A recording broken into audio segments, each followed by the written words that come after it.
Brand बनाना बहुत easy हो गया है। पैसा रेज करना है, बहुत जन खड़े, कोई एजेंसी कोई कंसल्टेंट ब्रांड नहीं बनाती है। एक एंटरप्रेन्योर अपने गट से कंपनी बनाता है। इंडिया में एंटरप्रेन्योर ही एंटरप्रेन्योर है, हर कोने पे एक एंटरप्रेन्योर। आप साल जाओ छोटी तो एक बाय एक में रिटेल चलाते हैं यार। हाय गाइस, मेरा नाम है साहिल खन्ना और स्वागत है आपका इस सीरीज के अगले पार्ट के अंदर। और आज हमारे साथ में एक ऐसे शख्स है जो कि आपको मार्केटिंग के बारे में समझाएंगे।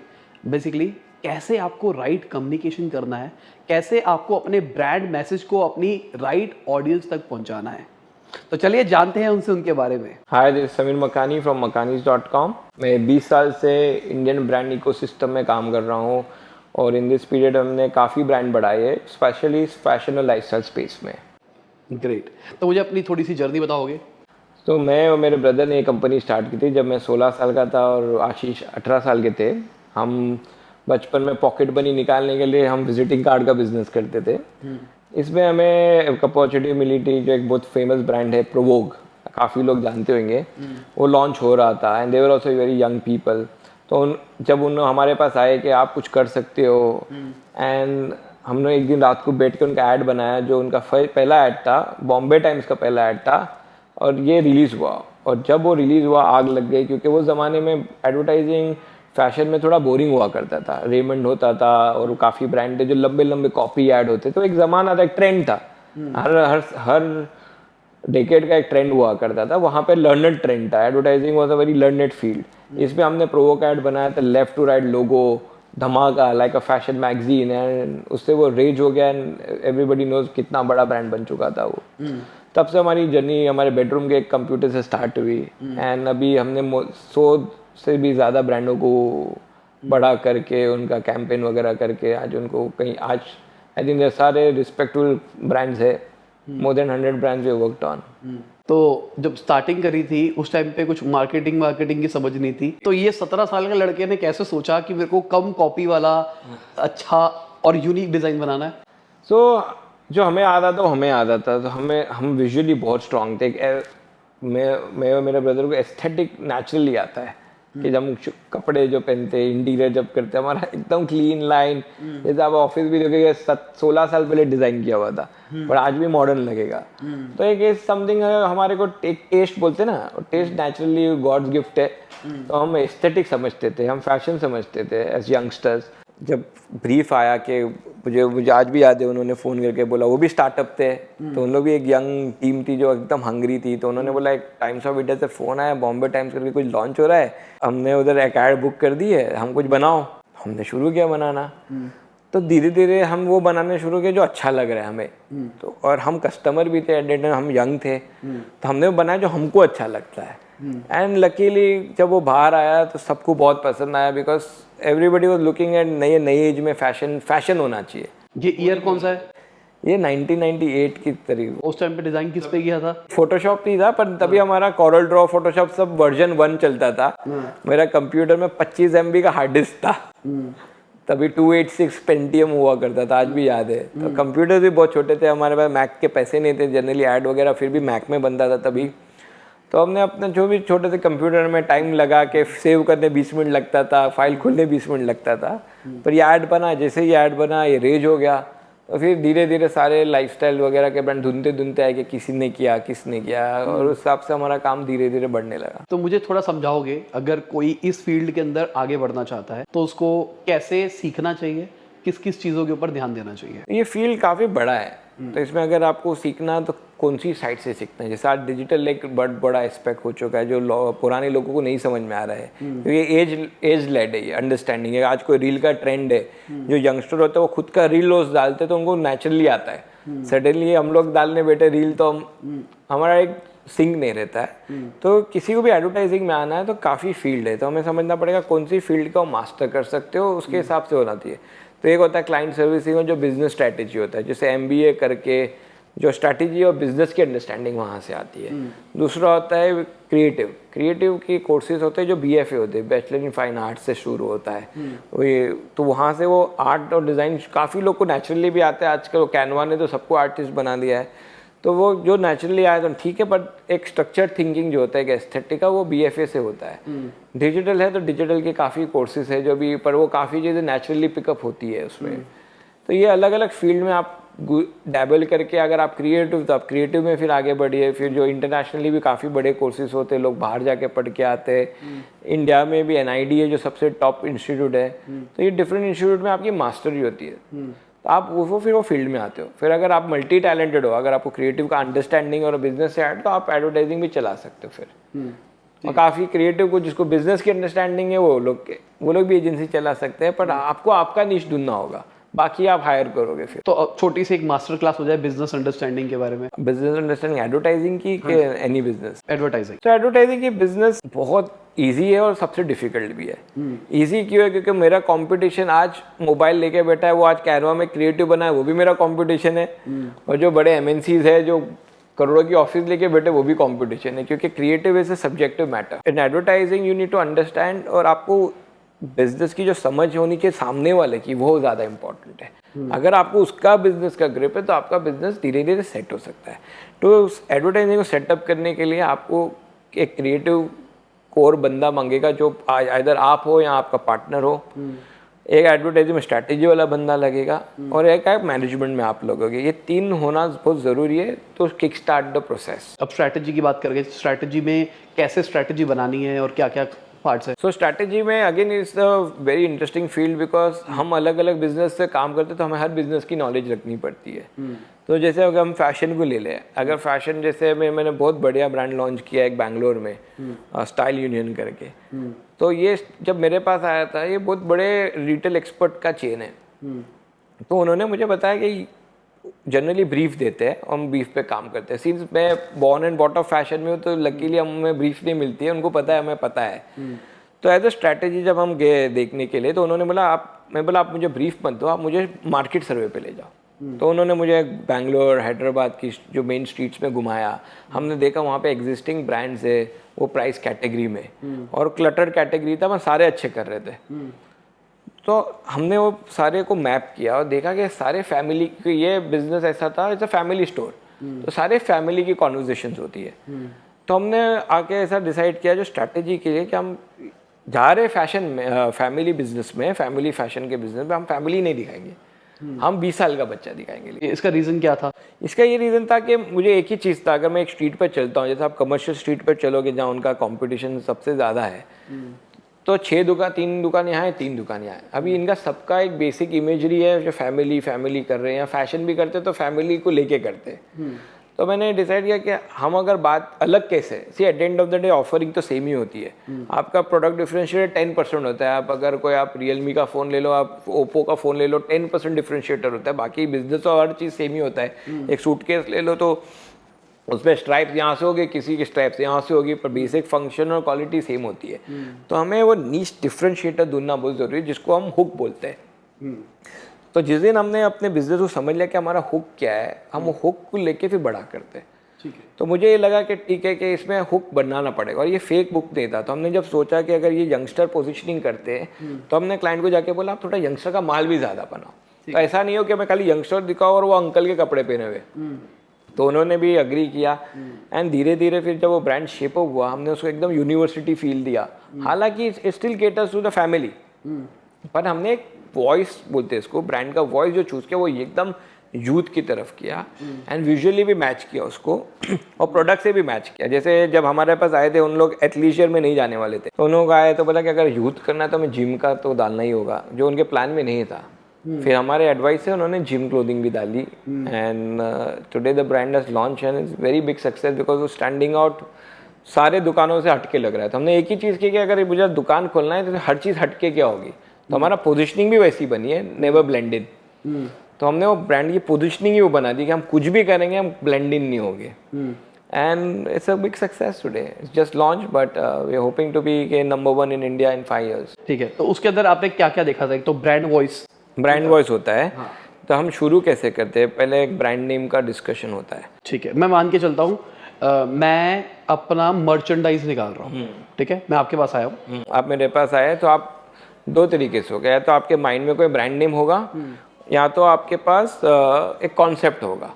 तो जब हम कॉन्सेप्ट देखते हैं, फिर उसके हम ब्रेनस्टॉर्मिंग करते हैं कि नाम क्या हो सकता है। ठीक है, मेरा कंसेप्ट है मुझे अपने यूट्यूब के ऑडियंस को मर्चेंडाइज बेचनी है जो कि बिजनेस कर रहा है उसके profession regarding.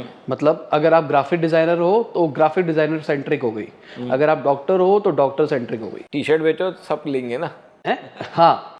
So if you launch a line as a YouTuber, if you launch a T-shirt range, I think a lot of people can, all of your audience can buy that.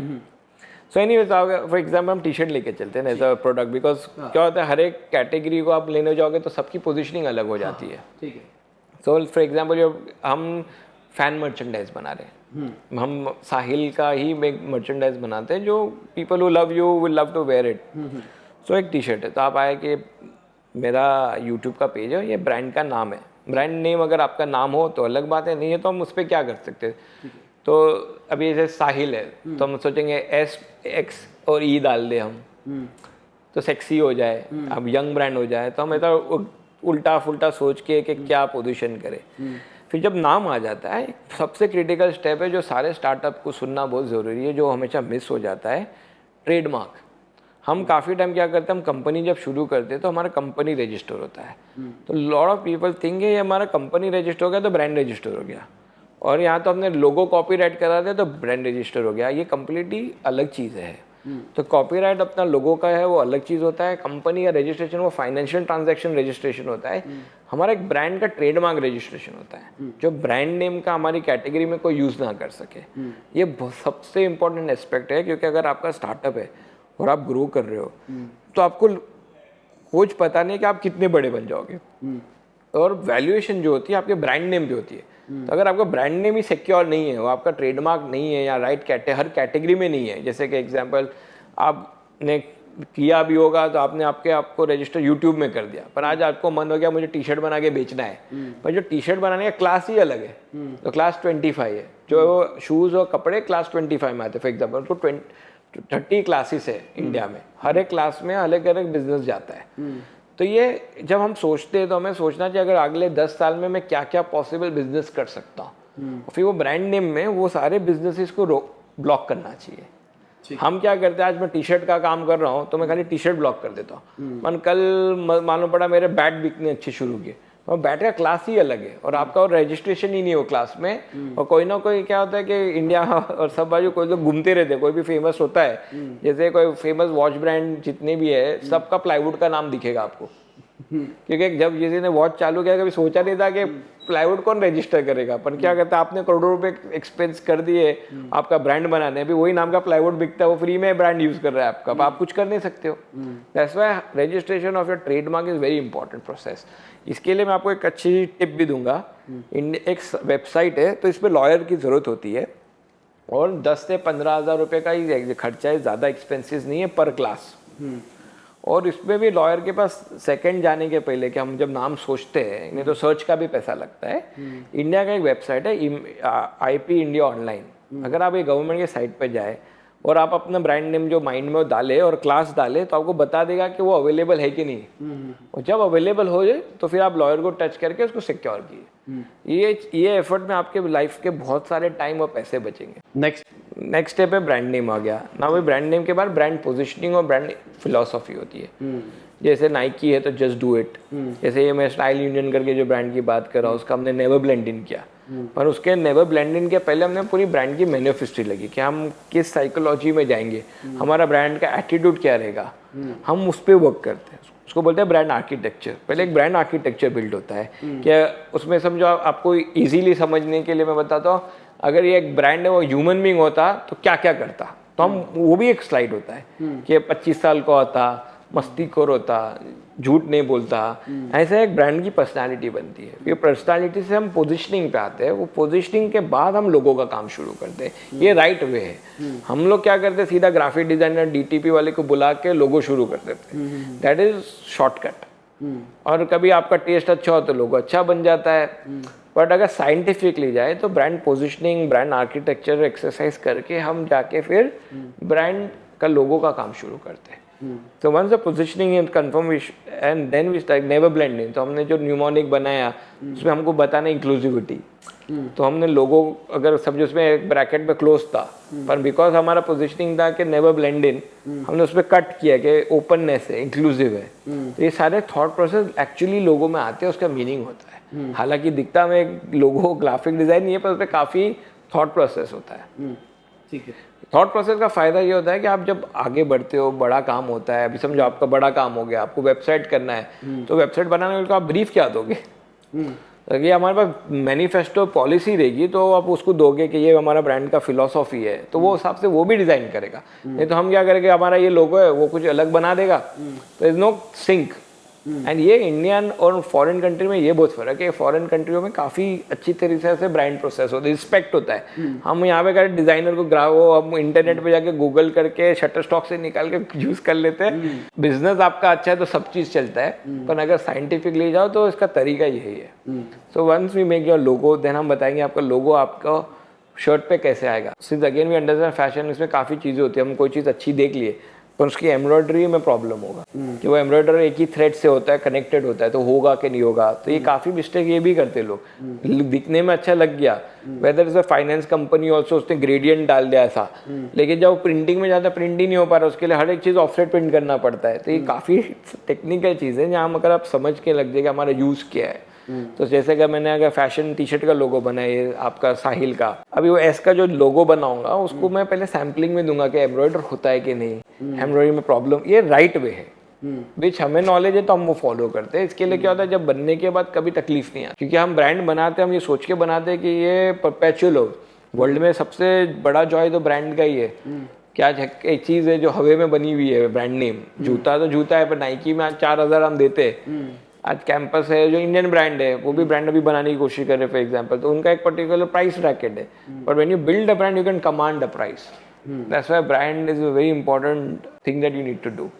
तो जैसे हमने वो कर लिया, फिर अभी आपका लोगो final हो गया, हम बताएंगे पैकेजिंग पे आएंगे। फिर ये जब पैक होके जाएगा हम इंटरेस्टिंग कैसे बनाएं, तो मैंने बोला कि चलो हम ऐसा करेंगे कि साहिल का एक नोट जाएगा हर साल, हम ऐसा नोट डालेंगे तो जो खोलेगा पैकेट टी शर्ट, तो ऐसा नहीं कि टी शर्ट आ गया साहिल का, उसमें नोट है कि आओ दुनिया बदले, आओ बिजनेस की समझे, या जो आपकी फिलोसॉफी, हम उसमें आ जाते हैं। तो हम कैसे वो एक्सपीरियंस को कस्टमर क्या होता है, एक टाइम एक्वायर हो गया जब टी शर्ट ऑर्डर कर दिया, अब उसको कैसे हम और बाय इन करें कि वो बार बार हमारे पास है। तो that experience is in the product itself. तो हम उसकी पैकेजिंग करें कि जब वो मिले तो भी उसको एक प्लेजेंट सरप्राइज हो कि यार खाली उसने बेच दिया, मेरा यूट्यूब है तो नहीं, ये तो चीज़ भी अच्छी बनाया है, उसको हम कॉन्वर्जेशन भी कर रहे हैं। उसमें हम ये भी कर सकते हैं कि हम बारकोड से आए, हम आपका QR कोड बना दिए, तो अगर वो टी शर्ट कैसे बना उसका वो स्कैन करेंगे तो अब वो आपने क्या क्या मेहनत की उसकी पूरी वीडियो आ सकती है। तो आज there is no limit in this digital, आप क्या लेवल पे क्लाइंट से इंटरेक्ट कर सकते हो। तो वो पैकेजिंग कॉन्सेप्ट होता है। फिर होता है सेलिंग एंड प्रिंसिप, तो फिर कैंपेन स्टेज में जाता है कि अगर ये टी शर्ट ऐसा है तो उसकी लुक क्या होनी चाहिए। फिर वो लुक क्रैक होता है, फिर वो लुक शूट होता है, फिर वो डिस्प्ले पे आता है, and then you start bombarding with media. हमने एक न्यूज़ ऐप बनाई, पापा न्यूज़। पापा न्यूज़ नाम इसलिए रखा गया कि पापा न्यूज़ देखते हैं। बहुत अच्छा नाम है, बहुत ही कैची है और ये हर लैंग्वेज में चल सकता आपने रजिस्टर कराया, है। ट्रेडमार्क कराया, इन प्रोसेस है, मतलब अप्लाई कर दिया है। तो क्या जब तक वो उसका एप्लीकेशन में नहीं आएगा तो यू कांट, आपको नाम मिल भी नहीं सके शायद, तो आपका पूरा बेस वो कूल नाम पे है। तो registration becomes the most important part for you. ठीक है, बाय डिफॉल्ट मान के चलते हैं कि वो हो जाता है। ठीक है, तो हमारी ब्रांड स्टोरी ये है कि मैं YouTube पे बिजनेस न्यूज़ डाल रहा था, तो बिजनेस न्यूज़ की बहुत डिमांड थी और एक रेगुलर ऑडियंस बेस बना हुआ था। तो मैंने कहा इनके लिए एक प्रोडक्ट बनाते हैं जो मेरे पे डिपेंडेंट ना हो, क्योंकि मैं रोज अवेलेबल नहीं हूँ, मैं कहीं हो सकता हूँ और उनको न्यूज़ देखनी है। तो उनके लिए एक ऐप बनाई जिसमें आपको बिजनेस न्यूज़ मिलेगी रिटन फॉर्म में विद 3-4 पॉइंट्स, और साथ में ऑडियो का ऑप्शन भी होगा जिसको आप गाड़ी के अंदर प्ले करते हुए जा सकते हो और आपको पॉडकास्ट की तरह सारी न्यूज़ आप देखते हुए चले जाओ।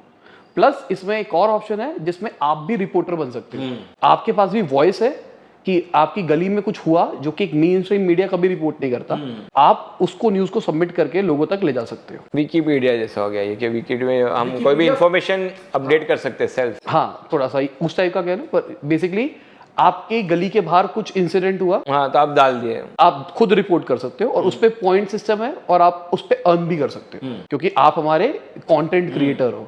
तो जैसे यूट्यूब पे हम कंटेंट डालते हैं, यूट्यूब हमको कुछ कमीशन देता है, वैसे ही हम अपने प्रॉफिट का कुछ शेयर उससे देंगे कंटेंट क्रिएशन। तो मेजरली ये हमारी न्यूज़ ऐप है।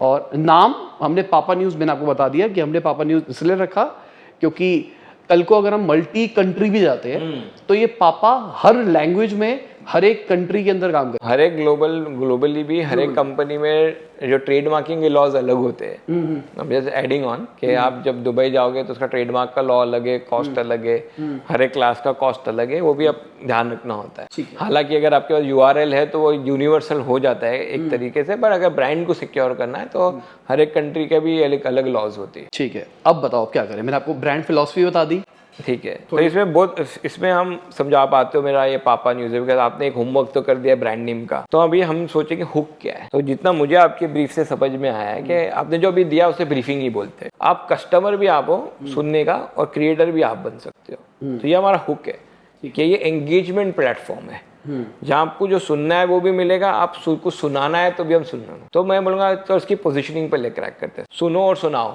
फॉर एग्जाम्पल ये तो जो ऑफ एंड आ रहा है, हाँ। सुनो और सुनाओ, इससे अच्छा पोजीशनिंग क्या हो सकता है? और सिंपल वर्ड है तो हमने सुनो डॉट सुनाओ। तो ये हमें पोजीशनिंग समझ में आ गया कि पहले हुक ट्रैक किया हमने। हुक क्या था कि इट्स अ 2-वे स्ट्रीट।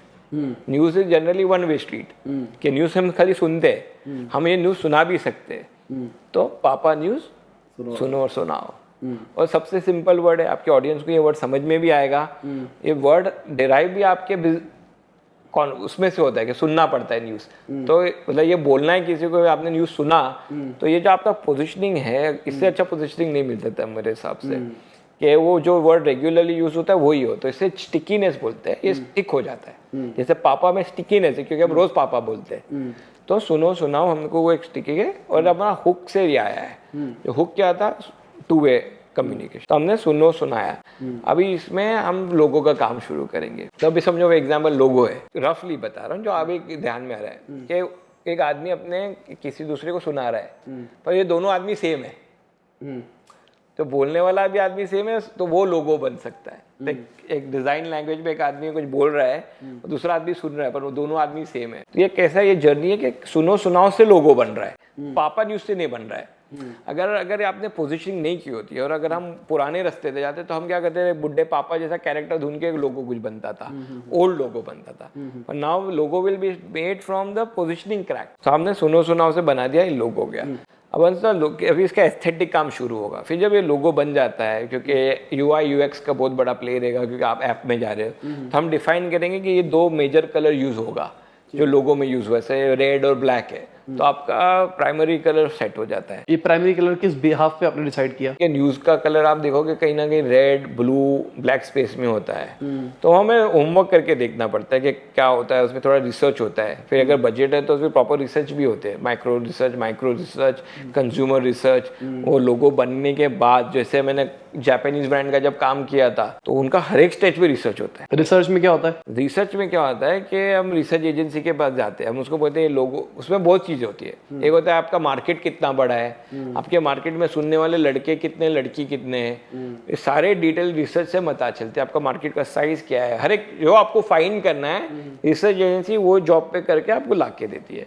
माइंडसेट क्या है, अगर आपको रिसर्च करना है कि ऐसी कोई चीज एक्सेप्ट होगी, और अगर होगी तो कितने लोग कंफर्टेबल है ऐप पे आके बात खुद रिसर्च बनने का। आपको फाइंड करना है लीगल से लोग डरेंगे, किससे डरेंगे, कैसे डरेंगे। तो वो सब चीजें रिसर्च से आती है। फिर होता है एस्थेटिक रिसर्च भी होता है, जैसे हम कैंपेन भी रिसर्च में जाता है। तो हमने लोगो बना दिया, तो कौन सा कलर अट्रैक्टिव लगता है, नहीं लगता है, ये रिसर्च होता है। फिर उसमें कंसर्ट वो लोग जो रिसर्च करते हैं लोगों को बताते हैं आपको क्या अच्छा लगा, क्यों अच्छा लगा, क्यों नहीं अच्छा लगा।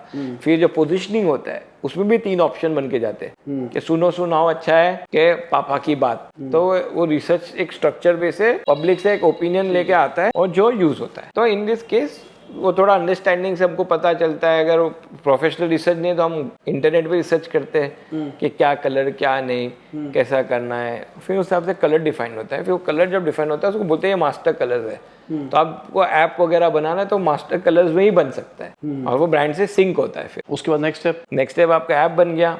सो अभी जैसे ऐप के जनरली आपका ऐप प्रोडक्ट बहुत अलग होता है, जैसे शूट वगैरह की जरूरत होती नहीं जनरली, इसमें PR बहुत बड़ा प्ले करता है। सेकेंडली परफॉर्मेंस एड्स, ऐप के लिए परफॉर्मेंस एड्स ही काम होती है। तो we have to build on what kind of performance creative to be made. तो हम उस पर बैठ के बात करेंगे कि हम क्या दिखाना चाहते हैं। जो इनिशियल टेस्ट रन में जो हमें न्यूज़ सुने जो फनी है, फॉर एग्जांपल आपको थोड़ा पापा न्यूज़ का क्वकीनेस तो है ही ना ब्रांड में आपके, तो कोई भी न्यूज़ आर्टिकल या आपके पर्सनल कोई क्वकी कमेंट और न्यूज़ रह गए उसको स्निपलेट ले और एक थोड़ा क्यूरोसिटी क्रिएट करके वीडियो रुक जाए और फिर आए पापा न्यूज़ का लोगो। तो हम कैसे परफॉर्मेंस क्रिएटिव बनाए, एक परफॉर्मेंस का प्लान बनता है, बिकॉज ये ज़्यादा क्लिक थ्रू से मिलता है ऐप में। और हम जैसे गोकी करके एक ऐप है हम लोग करते हैं, जैसे very similar to what you saying, exactly same platform है पर हेल्थ में प्लेटफॉर्म है वो। अभी अक्षय कुमार उसके ब्रांड एम्बेसडर बने थे, तो हमने बहुत इंटरेस्टिंग कैंपेन किया था उसके लिए। तो उसके फैशन नहीं आता, हमने ये सब किए हुए। तो ये गोकी के उसमें हमने क्या किया कि फेक न्यूज़ का बड़ा ट्रेंड चल रहा था वो टाइम पे, और गोकी एक प्लेटफॉर्म है जहाँ आप क्यूरेटर भी बन सकते हो हेल्थ के ऊपर, बट ये सब वेरीफाइड वीडियोस है फ्रॉम वेरीफाइड पीपल। तो हमने क्या किया कि तभी हमने वो एक नीश लिया कि जो परफॉर्मेंस ऐड है क्रिएटिव प्रेस वगैरह का तो बन गया एक बेसिक हुक, क्योंकि उन्होंने क्विज से शुरू किया था। हेल्थ क्विज लो आप, तो you play the quiz and you will win. तो हमने गेमिफिकेशन पॉइंट यूज़ किया ड्राइव करने ट्रैफिक के लिए, तो वो भी एक स्टाइल है। पर कैंपेन भी लॉन्च करना था साथ में, तो हमने कैंपेन में फेक न्यूज़ को अटैक किया। तो तब वो ट्रेंड था कि फेसबुक खोलो, व्हाट्सएप खोलो, तो हर नुस्खे आते थे, ये डालो, धनिया डालो इसमें, वो डालो तो ये हो जाएगा, ये करो। तो हमने बहुत इंटरेस्टिंग कैंपेन किया है जहाँ हमने फेक न्यूज़ को लिया, और बिकॉज आपका फर्क क्या रहेगा, ऑथेंटिक न्यूज़ है। जैसे गोकी इज ऑथेंटिक न्यूज़, क्योंकि उसमें जो भी हेल्थ एक्सपर्ट है वो खास गोकी के लिए बना रहे, तो कोई भी आया हुआ आर्टिकल्स नहीं होता उसमें। जैसे बियर योगा का ट्रेंड निकला था, तो हमने अक्षय कुमार और एक कैरेक्टर को दिखाया जो ये फेक न्यूज़ देखता है। वो बार में आके अक्षय कुमार को बताता है, अरे मेरे को हेल्थ टिप मिली है दोस्त। तो अक्षय बोलते क्या, बोलते केला लो, केले का निकालो, केले का छिलटा खा जाओ, इससे 6 पैक प्रकट होते हैं। ऐसी सब चीज़ें फनी आर्टिकल्स आते हैं। एंड उसके बाद हमने पन लेके पूरा कैंपेन बनाया था जो बहुत हिट हुआ था। ठीक है, तो बेसिकली आप बोल रहे हो एड्स के बारे में। एड्स में परफॉर्मेंस एड अलग होता है, आपका ब्रांड एड अलग होता है। डिफरेंस क्या हुआ? परफॉर्मेंस में कन्वर्जन ही होता है, सारा चीज कन्वर्जन पे होता है कि आप क्यूरोसिटी कैसे। काफी लोग गलत ऐड भी रन करते हैं, जितनी भी गेम है जो ऑनलाइन गेम्स होती है, सडनली ऐसी कुछ इंटरेस्टिंग गेम दिखाते जो हमको खेलने का मन करे, पर आप डाउनलोड करोगे तो गेम होती ही नहीं है वो।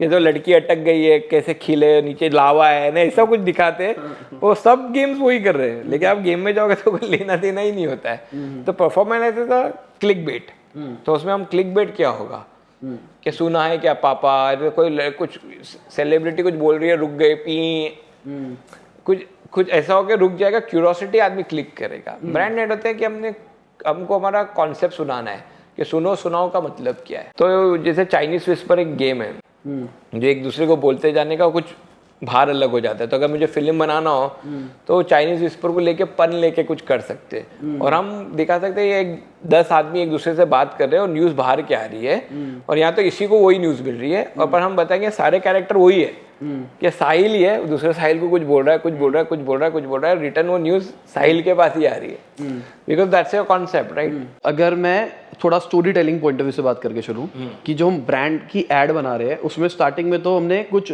फन टाइम्स डाल दिया जिसके चक्कर में लोग अट्रैक्ट करें, वो परफॉर्मेंस प्योर एड था ना। ब्रांडिंग में हम कभी भी नहीं कर सकते। ब्रांडिंग में ये था ना जो मैंने चाइनीज विस्पर का, इसके अलावा अगर बात करके चलूं, हाँ, तो अगर इसमें तो आपको फिर हुक लेना पड़ेगा। जैसे क्या होएगा, आप जो इमोशनल 1 मिनट वीडियो बोल रहे हैं यूट्यूब में, एंगेजिंग वीडियो बोल रहे हैं, वो वायरल ट्रेंड बोलते हैं जिसको। तो उसके लिए हमें रुकना पड़ेगा, कोई मौका देखना पड़ेगा कि क्या कुछ चीज़ हो रही है जो आज हमारे एनवायरनमेंट में या सिचुएशन में है। लोग डेज लेके चलते हैं, जैसे राखी है तो एक इमोशनल बहन का रिश्ता बता देते हैं, पर बहन के रिश्ते को कैसे जोड़े न्यूज़ से? नहीं, न्यूज़ हमें हमारे लिए रेलेवेंट रखना पड़ेगा। मैं आपको एग्जाम्पल दे रहा हूँ कि ब्रांड रुकते हैं। जैसे अभी इलेक्शन है तो उसमें या तो फॉर एग्जाम्पल आपका बिजनेस लेड है, तो हमें बजट आता है तभी हमें कुछ सोचना चाहिए। हम बजट से लिंक करेंगे क्योंकि आपका बिजनेस रिलेटेड कॉन्वर्सेशन है, राइट। तो हमें इलेक्शन से लेना देना ही नहीं है। तो हम बजट के टाइम पे सोचेंगे एक बजट में इम्पैक्ट क्या होता है किसी पे, और उसको फनी बना सकते हैं हम पूरी। जैसे वो बीच में फेसबुक में ऐड होता था, एक एग्जांपल देता हूँ, जो फेसबुक पे काफ़ी ट्रेंड मिलते थे इनसाइड। जैसे एक लड़का उसकी वाइफ को बोलता है, हनी मैं आपको डेट पे लेके जाना चाहता हूँ। लड़की खुश हो जाती है, तैयार हो गए थे, मैंने बहुत एक्सपेंसिव जगह ढूंढ दी आपके लिए। तो वो तैयार हो के आती है, फिर वो लेके जाता है उसको पेट्रोल पंप पे। तो हम बजट से लिंक करेंगे ना फिर। अब बिजनेस न्यूज़, क्योंकि आपको फाइनेंस से फर्क पड़ता है, business is pure related finance, तो हमें वो हुक ढूंढ के फिर क्रिएटिव बनाना पड़ेगा। ठीक है, अब अगर मैं 0 to 1 की बात करके चलूँ ब्रांड के बारे में, तो उनको किन चीज़ों का ध्यान रखना चाहिए? मतलब अभी शुरू हो रहे हैं जस्ट, तो आपने ये शुरू वाली बात बता दी। तो सारे ब्रांड को बेसिकली डिजिटल में परफॉर्मेंस से काफ़ी फर्क पड़ता है, बिकॉज डिजिटल प्लेटफॉर्म में आप जो D2C बोलते हैं, ये एक स्पेस खुल गई है जो मैजिक की तरह खुल गई है। क्योंकि आज तुम्हारे पास एक कॉन्सेप्ट है या आपकी एक छोटी दुकान है, जो आप काफ़ी जन आप जो देख रहे हो जो बिजनेस में आ रहे हैं, वो job working factory, OEM factories वगैरह आ रही है। जैसे कोई ब्रांडेड बैग दिखती है, लेकिन बैग वो खुद नहीं बनाते हैं, कोई ना कहीं एक फैक्ट्री जो उनको बना के देती है। जैसे फॉक्सकॉम है, वो मोबाइल बनाती है एप्पल के लिए, उनको मोबाइल बनाना आता है, वो मोबाइल बनाते हैं दूसरों ब्रांड सैमसंग के लिए भी, सबके लिए बनाते हैं वो लोग। तो ऐसे जो छोटे इंडियन SMEs है, जो सबसे बड़ा इंडिया का इकोसिस्टम और इंजन उसी से चलता है, एक है फार्मर और एक SMEs है। ये SMEs में जब बच्चे नए नए आ रहे हैं तो उन लोग सोचते पापा हम हमारा ब्रांड क्यों नहीं लॉन्च करें। पर एक ज़माना था जब ब्रांड बनाना बहुत हार्ड था। अब क्या हो गया कि आप शॉपिफाई पे जाओ, सुबह सोचो मेरे को खोलना है, थोड़ा होमवर्क हो तो आप खुद ही खोल सकते हो शाम तक साइट, सारे पेमेंट गेटवे लग जाते हैं, 3 दिन में आपकी दुकान ऑनलाइन शुरू हो जाती है। तो आप वो क्या स्टेज पे हो, और फिर वो शुरू करके परफॉर्मेंस ऐड भी अगर बहुत इजी हो गया करना, उससे आप इन लोग ब्रांड शुरू कर सकते हैं, गेज कर सकते हैं, माल बिक सकता है नहीं बिक सकता है, उनको 2-3 महीने में पता चलेगा रिटर्न्स क्या आ रहे हैं, और उस हिसाब से फिर मार्केटिंग में खर्चा करना है कि ये ब्रांड को बनाओ, and then they can do it. अभी ये क्या प्रूफ ऑफ कॉन्सेप्ट आ गया, पहले तो प्रूफ ऑफ कॉन्सेप्ट तो सब बनने के बाद मार्केट में, जैसे पिक्चर बन के मार्केट में जाती थी तब जाके मालूम पड़ता हिट है कि नहीं। अब luckily because of the digital ecosystem में आज वो अपने आप को टेस्ट कर सकते हैं, फिर आगे चल के ब्रांड बना सकते हैं। ठीक है, अब 1 to 10 की बात करके चले, मतलब स्टैब्लिश हो चुका है ब्रांड, अब क्या करें? इंडिया में सबसे फेमस तो सेलिब्रिटी एंडोर्समेंट ही है, क्योंकि कोई भी ब्रांड जब टीदिंग स्टेज से बाहर आ जाता है, एंड सस्टेनेबिलिटी, जैसे गो की था, वो ऐप 3-4 साल चला, अच्छा चला, डाउनलोड होने लगे, राइट टाइम पे हमने क्या, आज क्योंकि ऑडियंस कितना बड़ा है, जैसे अगर ऐप है, आपका ऑडियंस बिस्लरी जितना होगा, पानी जितना जो पीते हो आपका ऐप यूज कर सकते हैं। फैशन अगर 2000 का शर्ट है तो आपका बहुत छोटा हो जाता है नीश। तो डिपेंड क्या बिजनेस पे हैं हम, एंड क्या स्केल पे किसी को जाना है। क्या होता है कि सेलिब्रिटी एंडोर्समेंट डालने से आपका एक वो हो जाता है कि ट्रस्टफुल ब्रांड है, वहां से वो आता है कि बड़ा ब्रांड है, ये कंपनी में ऑर्डर करूंगा, क्योंकि काफी जैसे हर एक बिजनेस का प्रोज एंड कॉन्स होता है। डिजिटल में चोर भी बहुत आगे है, एक टाइम आप ट्रांजैक्शन करते हो तो माल ही नहीं आता है, ब्रांड भी गूल हो जाते हैं, तो एक ट्रस्ट फैक्टर भी आ जाता है। तो डिपेंड अपॉन अगर उन्होंने मार्केट में से फंड उठाया है कि आपको नेक्स्ट स्टेज पे क्या करना है, all depend upon business plan से होता है। ऐसा इसके के नॉट भी एक उपाय नहीं है, उनके जो ऑब्जेक्टिव से मैच होता है मार्केटिंग। ठीक है, और लिखना क्या है? अगर मैं बात करके चलूँ मैसेज, अगर मैं एक सोशल मीडिया के लिए पोस्ट बना रहा हूँ क्रिएटिव, उसके ऊपर लिखना क्या है, वो कैसे सोचते हैं कि सारा ब्रांड DNA से आता है, जो मैंने आपको बताया, सुनो और सुनाओ। तो अभी आपने मेरे को तो बता दिया, पर जो हमको देख रहा है उसको सीखना है ये चीज़, कि ये चीज़ काम कैसे करती है, तो वो कैसे सीख सकता है? इट्स वेरी डिफिकल्ट ये इंटरव्यू में समझाना कि किसी आप जो जनरली आप बिजनेस लोगों को इंटरव्यू कर रहे हो तो उनका एक प्रोडक्ट है, तो आप कितनी भी क्वेश्चन पूछोगे बिरयानी कितने की बनती है, हंडी कितने की बनती है, उसका एक लेजिट आंसर है। हम जो बिजनेस करते हैं वो पूरा थॉट प्रोसेस बिजनेस है, वो टेंजिबल बिजनेस नहीं है। तो आप बोलोगे क्रिएटिव कैसे सोचना, it's a very difficult question to regard, but वो ब्रीफिंग से होता है। जैसे कहता है हुक होता है आपका हुक क्या है, वो हुक से जो भी होता है और क्या कम्युनिकेट करना है, लेकिन नहीं कोई प्रोसेस नहीं, तो क्रिएटिव प्रोसेस है यार। पेंटिंग आर्टिस्ट पेंट करता है, कहीं जाता है कुछ देखता है, मोटिवेट होता है, जाके पेंट कर लेते हैं। तो इट्स अबाउट अंडरस्टैंडिंग, जैसे बोलते हैं ब्रीफिंग जो प्रोसेस है। ब्रीफिंग होने के बाद में एक टीम बैठती है, ब्रेनस्टॉर्मिंग करती है, उसके क्रिएटिव बंदा होता है, वो क्रिएटिव बंदा आर्टिस्ट होता है ना, तो वो भी सोचता है जो पोयम लिखूँ तो पोयम, मदर्स डे तो मैं मदर्स डे में पोयम लिखता हूँ, तो किसी को ब्रांड में पोयम आती है। जैसे हमने बहुत इंटरेस्टिंग मदर्स डे का आइडिया सोचा था, चेंज आज इनफैक्ट 2 साल के बाद आज ग्लोबली सब लोग ने वो किया है, हमने 3 साल पहले ही निकाला था आइडिया, पर हमारा ब्रांड का IPO आ रहा था तो उन लोग नहीं कर सकते थे लीगल के हिसाब से। Change the word, change the world. तो वो कंपनी के जो चेयरमैन थे उनकी डॉटर्स चलाती थी कंपनी।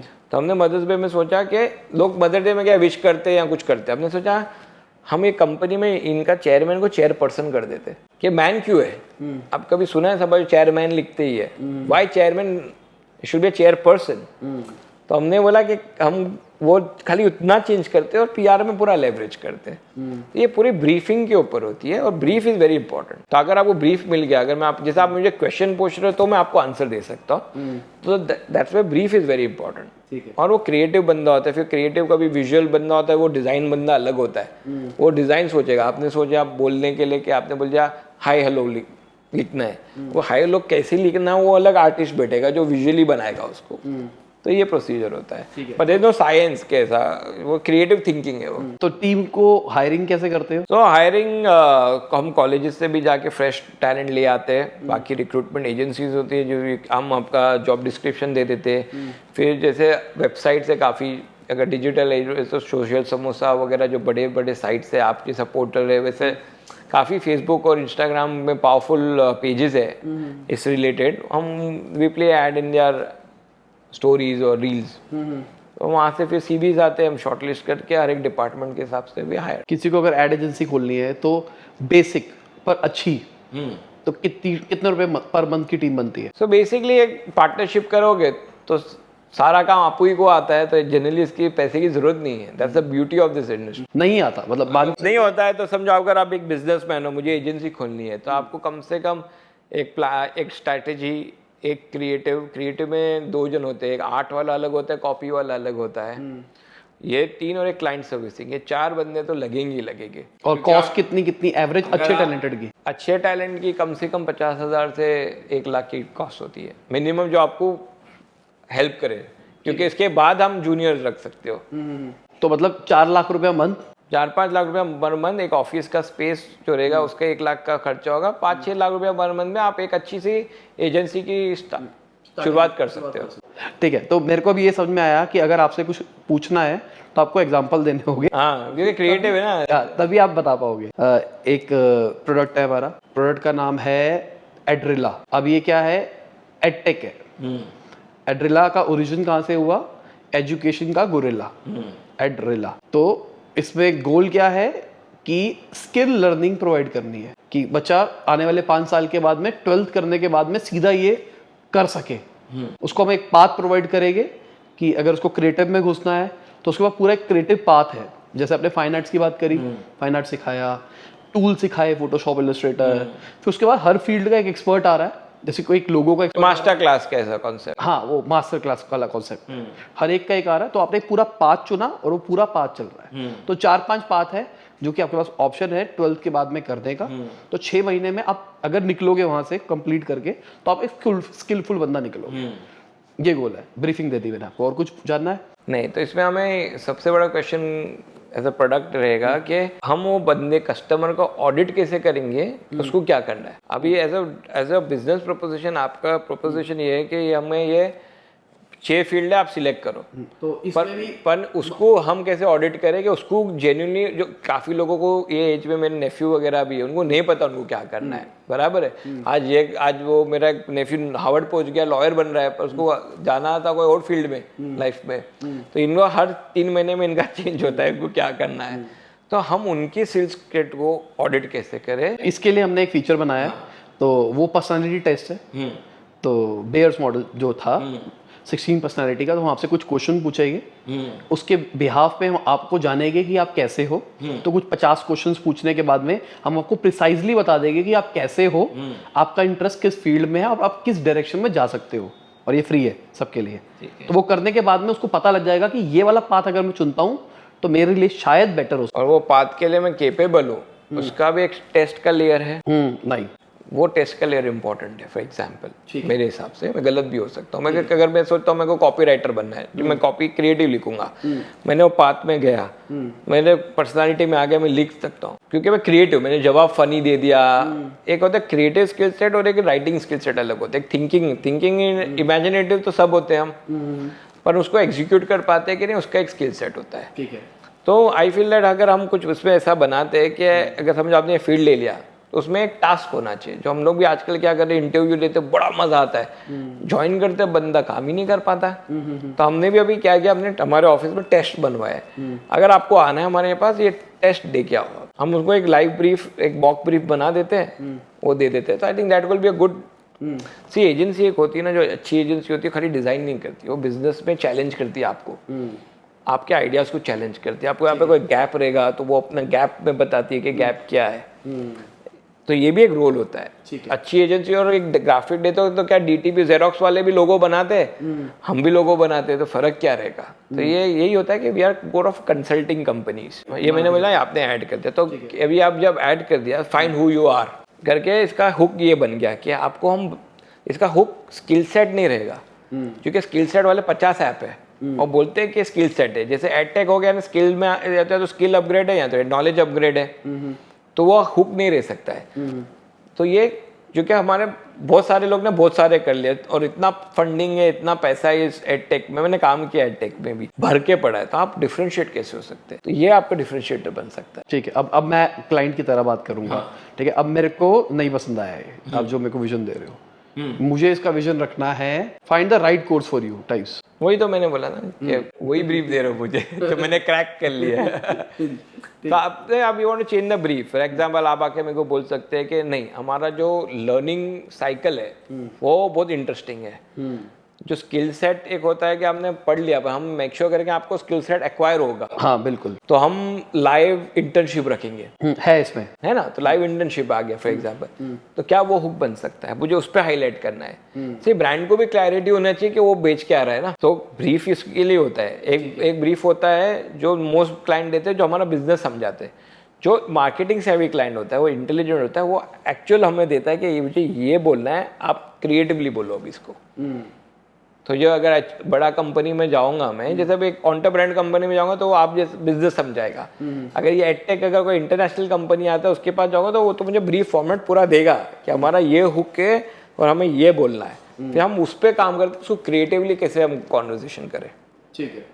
तो आप अगर बोलते कि नहीं आपका आइडिया अच्छा नहीं है, तो हमने बोले ठीक है, तो आप हुक दो हमको, आपको क्या अच्छा लगता है। तो आप बोलेगे समीर हम लाइव इंटर्नशिप दे रहे, कोई नहीं दे रहा है, तो सब उसके तरफ से फिर घूमना शुरू होगा कि हम डिफरेंशिएट कैसे करें। क्योंकि आपको कुछ अलग बोलना है, वेदांत तो कुछ और बोल रहा है, ये कुछ और बोल रहा है। स्किल अप स्किलिंग का भी एक अच्छा सा एडटेक है, ऑलरेडी है।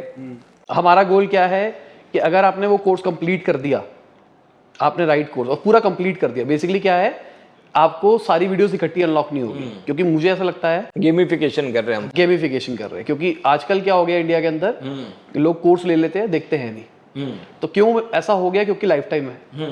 तो पहली बात तो ड्यूरेशन है इस पे, कि जैसे आप इंजीनियरिंग करते हो 4 साल की होती है, वैसे ही एक प्रोफेशनल कोर्स है, एक ड्यूरेशन है।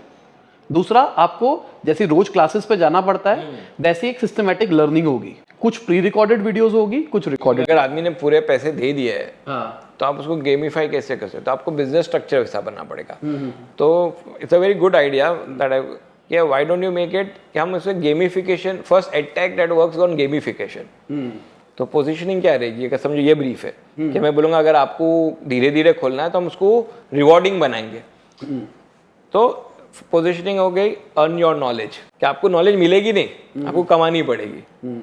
तो आपको जैसे हम गेम होता है कि ये लेवल पास किया तो दूसरा लॉक होता है, ये दूसरा खुलता है। अगर हमारा सीजन है तो हम उसको पूरा गेमिफाई करके, वो कस्टमर है वो, हम उसको अपने ऐप को भी रिवॉर्डिंग करके, ब्रांड एसोसिएशंस करके भी इंटरेस्टिंग रिवॉर्डिंग कर सकते हैं कि अगर आपने ये अनलॉक कर दिया तो आपको ये गिफ्ट मिलेगा, या तो आपको ये एक्स्ट्रा चीज मिल जाएगी, आपको ये 2 आवर का हिडन सीक्रेट वीडियो मिल जाएगा, साइल सक्सेस फॉर क्रिएटर्स, आपको बोनस कंटेंट मिलेगा। हम गेमिफिकेशन पे भी काम कर सकते हैं, because then people make sure that success है और आप एकदम फुल क्रॉस कर दिए, then you can have conscious service that can help them get jobs. ठीक है, समझ गया मैं। अब मेरा अगेन ब्रीफ है कि मुझे स्किल के ऊपर फोकस करना है, कि स्किल की गारंटी टाइप्स, ये भी चलेगा? ये भी चलेगा। सही, अगर आपका प्रोडक्ट में ट्रुथ है, इसका प्रोडक्ट ट्रुथ है, अगर आप बोलते हैं ये मैं कस्टमर जो भी आएगा मेरा, वो बंदा पढ़ के निकलेगा, वो मेरा गारंटी है, मैंने वैसा कोर्स बनाया है, वो हुक बन जाता है। फिर उसके हिसाब से हम क्रिएटिवली सोचेंगे। ठीक है, कि क्या क्या स्किल सेट के लिए सोचना पड़ेगा। बाकी सब नेचुरली आ गया, इसमें थोड़ा सोच। तभी आपको जान करके क्रॉस क्वेश्चन कर रहा हूँ, ताकि नहीं बराबर है, नहीं कोई इश्यू नहीं है, पर क्रिएटिव में यही है।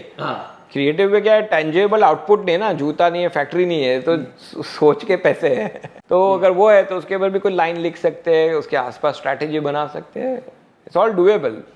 हमारा काम है बेचना, हम तो टकले को कंगी बेचना इज आवर बिजनेस। तो वो तो हम कैसे भी स्टोरी बना के बेच देते। अब लोगों पे आते हैं, लोगों क्या रखे, ब्रांड आइडेंटिटी का। तो वो अगेन ऐसा एस्थेटिक थिंग, तो भी मैं वो तो क्रिएटिवली आदमी सोचेगा तो उस ब्रीफ से ही बनता है वो। फॉर एग्जांपल स्किल जीनी है, तो अगर हमने एक न्यूमोनिक बनाया स्किल जीनी, तो आप जो क्लेम कर रहे हैं कि आपका जो स्किल सेट है वो 100% रहेगा, तो उसका अगर स्टोरी और हुक बनाया तो हमने स्किल जीनी बना दिया, तो हमने वो एक कैरेक्टर बना दिया जो स्किल जीनी है। वो आपको बार बार आपकी जितनी भी इच्छा है सीखने की वो पूरी करेगा फॉर एग्जांपल। तो फिर लोगों पूरा उसमें से बनेगा, उससे ब्रांड आइडिया बनेगा, आपका ऐप में वो एक नोटिफिकेशन चीज बन जाएगी, चैट का नाम स्किल जीनी होएगा। ठीक है, फिर नेक्स्ट स्टेप ऐप बन गई, ऐप बन गए तो परफॉर्मेंस ऐड शुरू हो जाती है। आप में टेक में तो वही है परफॉर्मेंस। अब इसका परफॉर्मेंस ऐड कैसा रहेगा? तो इसमें क्लिक बेट अलग रहेगा आपका, जो एडटेक में ये रहेगा, एंड देन फिर एजुकेशन में again we'll have to figure out ना, क्रिएटिव है तो सोच के इतना फास्ट बनता होता तो मुझे लोगों की जरूरत नहीं होती कंपनी में, पर वो सोच के बनाना पड़ेगा कि हाउ यू कैन, कि क्लिक बेट में या परफॉर्मेंस क्रिएटिव क्या होगा, मेन ब्रांड क्रिएटिव क्या होगा। जैसे और एक इंटरेस्टिंग कॉन्सेप्ट, अगर आपका बहुत तगड़ा कॉन्सेप्ट है, प्रूफ ऑफ है, हम कोई भी सेलिब्रिटी या कोई भी इन्फ्लुएंसर टाइप के बंदे को जाके उसको एक स्वॉप इक्विटी दे के भी बोर्ड पे ले सकते हैं, तो काम फास्ट भी हो जाता है। अगर समझो आप बिरयानी बेच रहे हो, आपको पता है आपका प्रूफ ऑफ कॉन्सेप्ट आ गया, अभी आपको 40 मिलियन लोग को बार बार बताना है कि बिरयानी खाओ, तो हमने एक सेलिब्रिटी ले लिया जिसका बहुत बड़ा फॉलोअर है, और वो हर तीसरे दिन बता रहे हैं back to my favourite biryani, तो बहुत फर्क पड़ता है। तो अगर हम बूटस्ट्रैप है तो हम उनको equity, lot of luckily celebrity, जब मैं बोलता हूँ मैं बॉलीवुड नहीं बोलता हूँ, हर एक बिजनेस के भी इन्फ्लुएंसर्स होते हैं, कोई भी इन्फ्लुएंसर होता है जो बड़ा है, जो इतना पावर रखता है, हम उसके पास जाके वो पॉपुलेट भी कर सकते हैं। और आइडियली कितना परसेंट इक्विटी जाता है? I think 5% is a good equity to do, depend upon size of your business and client का बिजनेस। मतलब स्टार का अगर 5 करोड़ का पर डे का रेट है और हमारा बिजनेस ही 3 करोड़ का है तो मैच नहीं करता है, पर अगर आपका एक स्केल है तो आप उसमें वो इंटीग्रेट कर सकते हैं। तो और influencer is the best part right now which we are missing, कि इन्फ्लुएंसर मार्केटिंग, मैक्रो माइक्रो, ये बहुत अच्छी चीज़ है जिसमें हो सकती है। ये जैसे कि अभी देखो मुझे आइडिया आया थी, क्या होता है ना, एडवर्टाइजिंग ऑल्सो चेंजिंग। जैसे अभी ये स्किल सेट है, अगर आपका ऐप है, सो कैंपेन में तो सब कर लेते हैं, तो नॉर्मल आइडिया है, कोई अच्छा कैंपेन बनाएगा, कोई एवरेज कैंपेन बनाएगा। अभी मुझे एक उल्टा पुल्टा आइडिया है, क्योंकि आपका ताकत यूट्यूब है फॉर एग्जांपल, और आप प्रोमोटर हो, तो हम वो जैसे अभी कुछ कंगना का नया शो है लॉकअप, हम ऐसा कुछ शो बनाए लाइव, बिग बॉस जैसा, स्किल अप या स्किल या किल, ठीक है, और हम गेम शो बना दे ना। अच्छी प्रोडक्शन भी सस्ता है, आप यूट्यूब लेवल का आपका एक स्टूडियो है, आप जैसे कह रहे थे आपको मस्त स्टूडियो है जहाँ पे लाइट है, हम वहाँ पे 10 एक्चुअल प्रोस्पेक्टिव स्टूडेंट को लेके आए और एक पूरी गेम बनाए, गेम शो बनाए, स्किल या किल। तो अगर वो उसमें वो स्किल सेट है, राइट आंसर देके वो राइट प्रोग्रेस करेगा तो उसका स्किल बन जाएगा, अगर वो ड्रॉप हो गया तो किल बन जाएगा। हाँ, ये आइडिया एजेंसी देगा, लेकिन अभी वो शो वो आप बनाओगे, बट ये स्ट्रैटेजीज है जो एजेंसी लाती है, ये लोगों नहीं बनाती है। लोगों को बहुत मिसकंसेप्शन होता है कि ऐड बनता है, क्योंकि अनफॉर्चुनेटली हजारों एजेंसी है, जैसे आपको पता है 5 लाख में एजेंसी चालू हो जाती है तो काफी लोग खोल देते हैं, but you have to see agency वो ऐसी है जो एक्चुअली बिजनेस समझती है। ठीक है, अगर आप मुझे पास आओ तो मैं बोलो भाई ऐड तो छोड़ दो, परफॉर्मेंस में ऐसे ही बूस्ट कर दो गूगल में तो आपको लिंक मिल जाएगा, हम प्रॉपर्टी बनाते हैं स्किल या किल।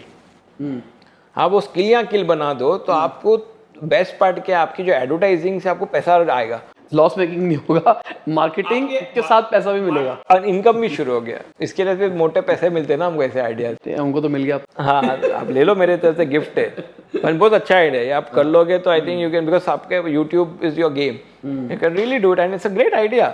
and क्या होता है, sometimes people like videos to explain। हम ऐड में क्या समझाए कि अच्छा ऐड दे दिया कि वो बाइजू ने 50 लाख करोड़ रुपए पड़े उनके बाद दूसरा ऐड डालने के लिए, हम बीट ही नहीं कर पाएंगे। तो हम जब स्टार्टअप को ना उल्टी चीजें ही सोचनी पड़ती है कि छोटा सा कुछ चीज करके उसको कैसे बड़े बना दे।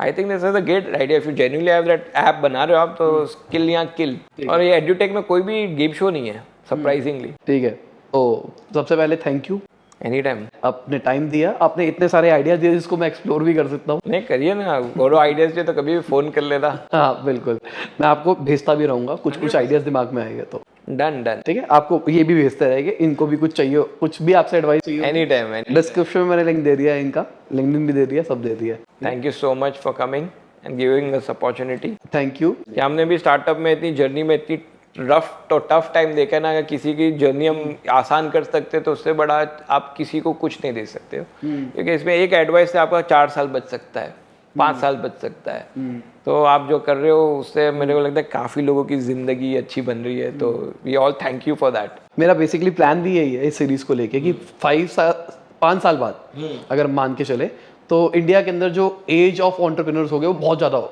100%। अभी भी अगर देखा जाए तो बाहर जो रेडी पे खाना बेच रहा है वो भी तो एंटरप्रेन्योर है। इंडिया में एंटरप्रेन्योर ही एंटरप्रेन्योर है, हर कोने पे एक एंटरप्रेन्योर। आप साल जाओ छोटी, तो 1x1 में रिटेल चलाते हैं यार, 2x2 बाहर खड़े रह के मोबाइल का एक स्टैंड है।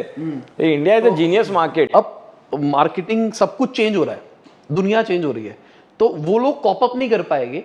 इसलिए मेरा लॉजिक ये है कि एक्सपर्ट्स लाओ और उनकी नॉलेज शेयर करो सबके साथ, ताकि वो नहीं बस साहिल, आप सही बोल रहे हो, मैं भी यही सोचता हूँ कि कहीं हमारे में अभी ऐसा हो गया कि हम ग्रो नहीं करेंगे ना तो हम उठ जाए। छोटा कपड़े की दुकान है सालों से, अभी उन लोग सोचते ही नहीं अलग। और इसमें हमको क्या था कि रात को पैसा आ गया तो बस हो गया दुकान वालों को। और वो चेंज हो रहा है क्योंकि बाजू में बिग बाजार आ गया, कुछ आ गया तो आपका क्या होगा। एंड जब तक हम प्रोग्रेसिवली नहीं सोचे, और हर आदमी बीट कर सकता है जायंट को, ये तो इंडिया से बड़ा कोई जगह नहीं है जहाँ पे हम दिखा सकते हैं। इट्स जस्ट दैट क्या उनके पास नॉलेज नहीं आ रही, और due to the digital medium and people like you, आप लोग जो इन्फॉर्मेशन दे रहे हो, आई एम श्योर कम से कम काफी हजारों में लोग आपसे इंस्पायर होकर कहीं ना कहीं एक सक्सेस पाएंगे इंशाल्लाह। बेसिकली मेरा मानना है बिजनेस करने के लिए 3 चीज चाहिए। एक नॉलेज, दूसरा रिस्क टेकिंग कैपेबिलिटी, जो कि बहुत जरूरी है, अगर रिस्क नहीं लोगे तो कर ही नहीं सकते, और तीसरा थोड़ा सा पैसा।